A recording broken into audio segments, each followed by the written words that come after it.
दम विकसित करना हो तो जिन समस्याओं से मुंह चुराते रहे हो उनसे जूझ जाओ। मार पड़ेगी, चोट लगेगी, दर्द होगा, लेकिन ताकत विकसित हो जाएगी। अपनी कई समस्याएं तो तुमने अभी खुद ही गिना दी हैं, और ये सब इस काबिल हैं कि इनसे संघर्ष किया जाए। करो।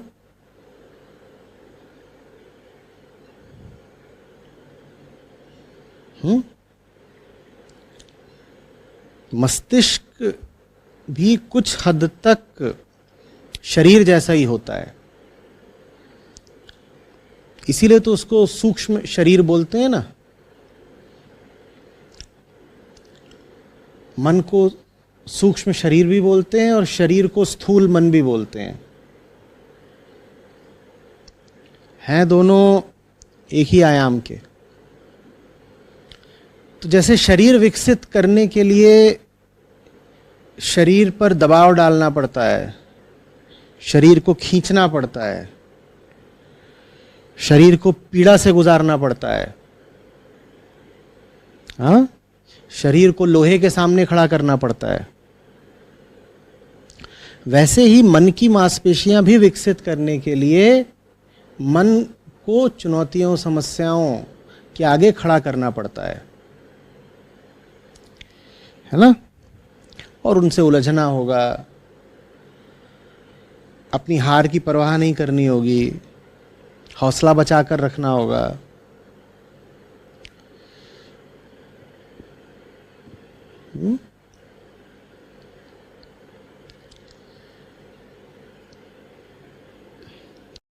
जो समस्याएं इस लायक हों कि उन्हें संबोधित किया जाए, उनसे संघर्ष किया जाए, उनसे पीछे मत हटो। असली समस्याओं से मुंह चुराने का तरीका ये होता है कि छोटी समस्याओं में ही व्यस्त रहे आओ और अपने आप को ये सांत्वना दे लो कि हम कोई खाली थोड़े ही बैठे थे, हम भी मुश्किलों का सामना कर रहे थे। और ये सवाल कभी पूछो ही मत कि उन मुश्किलों का स्तर क्या था। परेशान तो हो, परेशान सभी हैं, मुश्किलें सबकी जिंदगी में हैं, लेकिन किस तरह की मुश्किलें। और वैसी ही मुश्किलें कोई और अगर आपको बताए कि उसकी ज़िंदगी में हैं तो आप मुस्कुरा दोगे, आप कहोगे ये लो, ये इन चीज़ों में उलझा हुआ है। और खुद अगर वही सब चल रहा हो जीवन में, वही सब बातें मन में घूमती रहती हों, सर पर चढ़ी बैठी हों, तो बस यही समझ लीजिएगा कि जो असली चीज़ है उससे मुंह चुराया जा रहा है। और असली चीज़ से, फिर मैं कह रहा हूँ, मेरा मतलब सत्य, मोक्ष, मुक्ति या भगवान नहीं है। असली चीज़ से मेरा मतलब है जीवन की जो केंद्रीय समस्याएं हैं, जो तुम्हारी असली बेड़ियां हैं, उनकी ओर हम देखना भी नहीं चाहते। डर भी लगता है और आहत भी होते हैं। आहत इसलिए होते हैं कि अपमान की बात है ना, इतनी बड़ी बेड़ी है और लिए घूम रहे हैं, और ये अपमान झेल क्यों रहे हैं? डर के मारे कि अगर इस चुनौती का सामना करने जाएंगे तो मार खाएंगे, जो कुछ हाथ में है उसको गंवाएंगे, सुविधा, प्रतिष्ठा, आदत, ढर्रा, पैसा, जिस भी चीज़ को मूल्य देते हैं वो छिन सकता है। देखो, जैसे भी तुम अभी जी रहे हो, वैसे तुम इसलिए जी रहे हो क्योंकि तुम्हें लगता है कि ऐसे ही जिया जा सकता है। जो भी विकल्प हैं वो अजीब और अटपटे लगते हैं ना, उनको लेकर के मन कहता होगा ऐसे थोड़े ही होता है।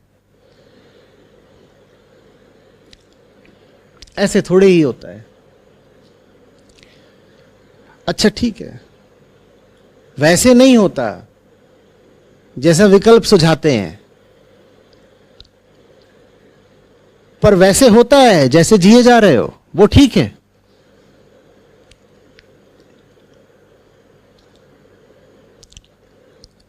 और जैसे जी रहे हो अगर वो ठीक नहीं है तो उसका विकल्प कितना भी अटपटा लगता हो उसको स्वीकार करो भाई।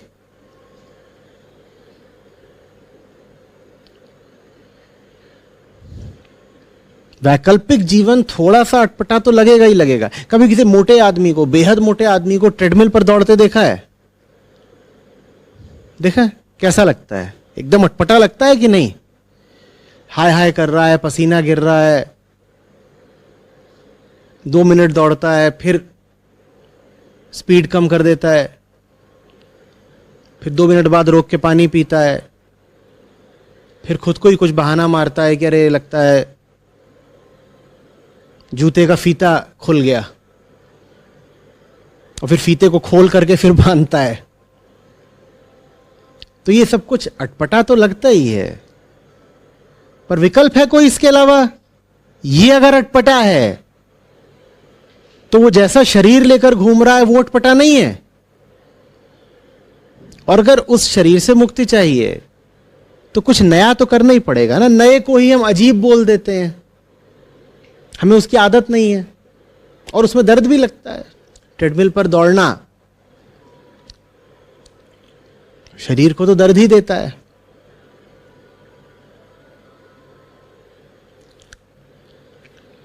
बात समझ रहे हैं? हमारा काम यह होता है कि जिंदगी जैसी चल रही है उसको सामान्य या नॉर्मल माने। यह हमारा अंदरूनी गणित है, समझिएगा। जो जैसे जी रहा होता है उसको वही सामान्य लगता है। वो सामान्य है नहीं, आपको सिर्फ उसकी आदत पड़ी हुई है, इसलिए आप उसे सामान्य बोल रहे हैं। आप में से जो लोग गोवा पहली या दूसरी बार ही आए होंगे, वो अगर यहाँ के जो स्थानीय निवासी हैं, लोकल गोवंस, उनको देखेंगे तो उनकी कुछ बातें आपको बहुत अजीब या अटपटी लग सकती हैं। क्यों? क्योंकि उनके तौर तरीके आपके तौर तरीकों से अलग हैं और आप अपने ही तौर तरीकों को सामान्य मानते हैं। आप कहते हैं नॉर्मल मैं हूं, नॉर्मल मैं हूं, तो दूसरा जैसा भी हो क्या हो गया? वो असामान्य हो गया, वो अब नॉर्मल हो गया। तो जैसे आपको अपने अलावा कोई दूसरा आदमी असामान्य लगता है ना, वैसे ही आपको एक वैकल्पिक जीवन, अपने लिए ही एक वैकल्पिक जीवन भी असामान्य लगता है जब आप उसके बारे में सोचते हैं, कल्पना करते हैं। इसीलिए कल्पना वगैरह बहुत नहीं करनी चाहिए, जो सही है वो करना चाहिए। कल्पना तो सच के खिलाफ ही खड़ी होती है ज्यादातर।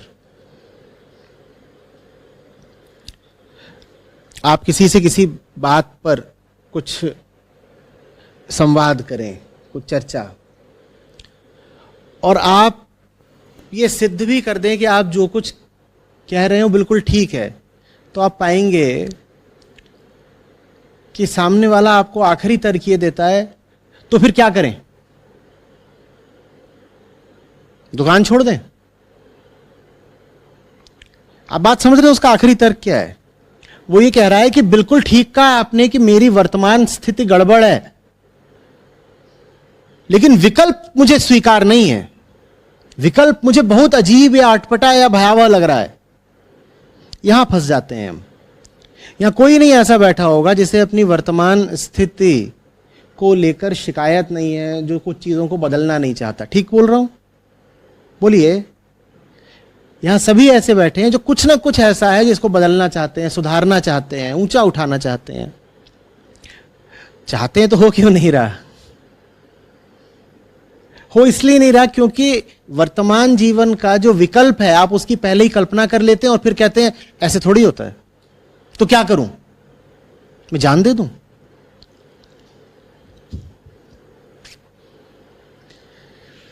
घर की भैंसा भैंसी में चीजें इस बिंदु पर आ जाती हैं कि नहीं आ जाती हैं?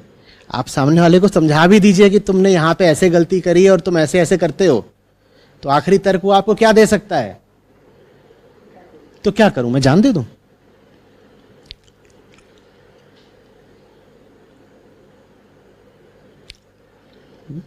मेरी फीलिंग्स की कोई कीमत ही नहीं।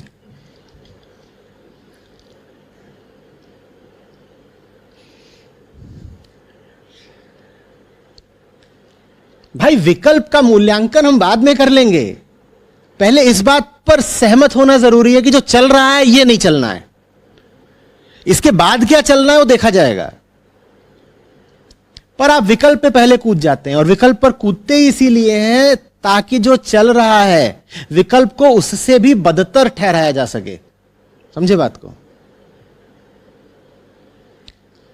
जो चल रहा है वो गड़बड़ है, इस पर तो सब राजी हो जाएंगे ना। लेकिन विकल्प वर्तमान स्थिति से भी बदतर है, यह सिद्ध करके हम जो चल रहा है उसको चलाए रखते हैं। और विकल्प बदतर है वर्तमान स्थिति से, आपको पता कैसे? आपने उसे आजमाया तो कभी है नहीं, कैसे पता होता कुछ नहीं है, एक अंदरूनी साजिश है। खुद ही कल्पना करो, और कल्पना ही इस तरह की करो जिसमें विकल्प बहुत भयानक सा दिखाई दे, और फिर कहो देखो मैंने सिद्ध कर दिया कि विकल्प ठीक नहीं है। सिद्ध कैसे किया? अपनी ही कल्पना से।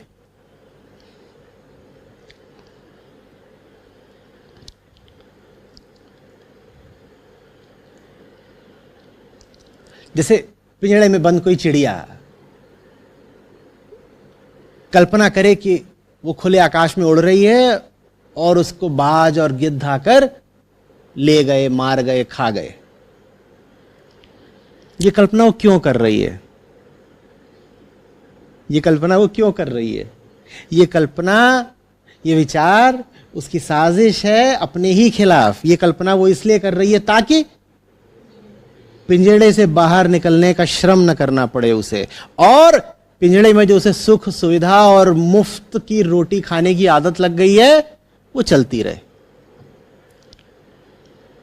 तो फिर वो कल्पना करती होती, देखो ऐसा नहीं है कि हम में कोई स्वाभिमान नहीं, ऐसा नहीं है कि हमारी कोई गैरत या गरिमा नहीं, हम भी खुले आकाश में उड़ना चाहते हैं। पर अभी अभी हमने जरा विचार करा, हम विचारशील चिड़िया हैं, तो हमने बहुत गहन विचार किया और हमें पता चला कि आसमान में इस वक्त बहुत सारे चील, बाज, गिद्ध इत्यादि छाए हुए हैं। इतना ही नहीं, सेना एंटी एयरक्राफ्ट मिसाइलों का परीक्षण करने जा रही है, ग्राउंड टू एयर। वो फायर करेंगे, जमीन से मिसाइल आएगी, मैं उड़ रही हूं, मुझे लग सकती है। अभी अभी ताजा खबर आई है, आकाश मिसाइल का परीक्षण होने वाला है।